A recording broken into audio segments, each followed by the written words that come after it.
तो देखिए, इजराइल अपनी लापरवाही की कीमत चुकाने के बाद सबक सीख चुका है।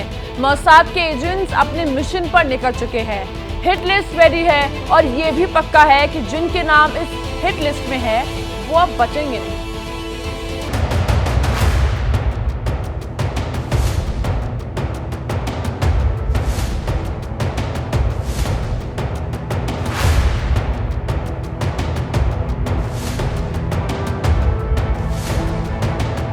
पचास साल में इजराइल पर ऐसा संकट कभी नहीं आया। 50 साल में इजराइल ने इतनी खतरनाक जंग कभी नहीं लड़ी। अब मोसाद इजराइल का वो गुस्सा देख रहा है जैसा उसने 50 सालों में कभी नहीं देखा।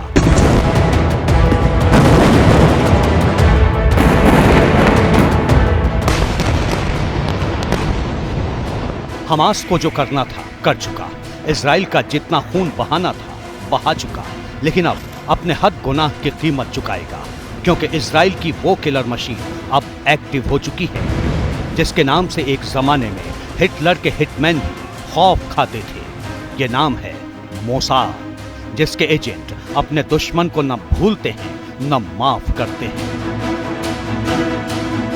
दावा किया जा रहा है कि हमास के दहशतगर्दों को मिट्टी में मिलाने के लिए इजराइल ने मोसाद का नेटवर्क एक्टिव कर दिया है और मोसाद के एजेंट्स अपनी हिट लिस्ट लेकर किलिंग स्प्री पर निकल चुके हैं। सवाल यह है कि इस लिस्ट में किसका नाम शामिल है। दावा किया जा रहा है कि इसमें पहले नंबर पर हमास के सुप्रीम कमांडर इस्माइल हानिया का नाम है।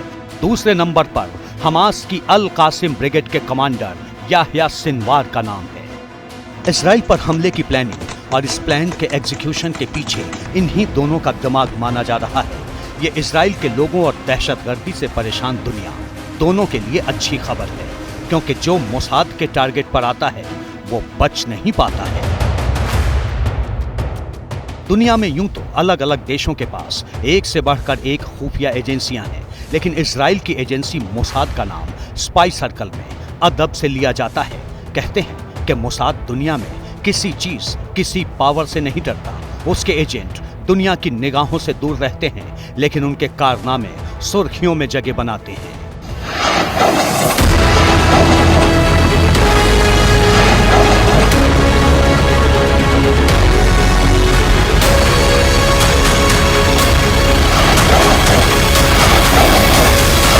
इजराइल की खुफिया एजेंसी मोसाद ग्लोबल ऑपरेशंस को अंजाम देती है। वो मोसाद अपने दुश्मनों को उन्हीं के देश में घुसकर मारने के लिए जानी जाती है। आमतौर पर इस तरह के कोवर्ट ऑपरेशंस को अंजाम देना आसान नहीं, लेकिन मोसाद को इसमें महारत हासिल है। अपना मिशन पूरा करने से पहले मोसाद के एजेंट टारगेट को लेकर पूरी रिसर्च करते हैं। साथ ही मिशन को अंजाम देने के बाद बच निकलने का भी पूरा इंतजाम पहले से ही करके रखते हैं। इजराइल के प्रधानमंत्री डेविड बेन गुरियन ने 13 दिसंबर 1949 को मोसाद की स्थापना की थी। इसे आतंकवाद से लड़ने के लिए बनाया गया था। 1951 से मोसाद को इजराइल के पीएमओ के अधीन कर दिया गया। इसकी रिपोर्टिंग भी प्रधानमंत्री को ही होती है। मोसाद के पास top class secret agent, high tech intelligence team, sharp shooter और कातिल हसीनाओं समेत कई तरह के जासूस और गुप्त योद्धाओं की फौज है। इसके एजेंट्स इतनी सफाई से काम को अंजाम देते हैं कि कोई सबूत नहीं बचता। मोसाद सरकार के लिए खुफिया जानकारियां जुटाती है और उन देशों से भी गोपनीय संबंध बनाती है जो खुलकर इजराइल का साथ देने से बचते हैं। मोसाद सालों से उन देशों को रोकने में खास भूमिका निभा रहा है जो गैर पारंपरिक हथियार हासिल कर इजराइल के लिए खतरा पैदा कर सकते हैं।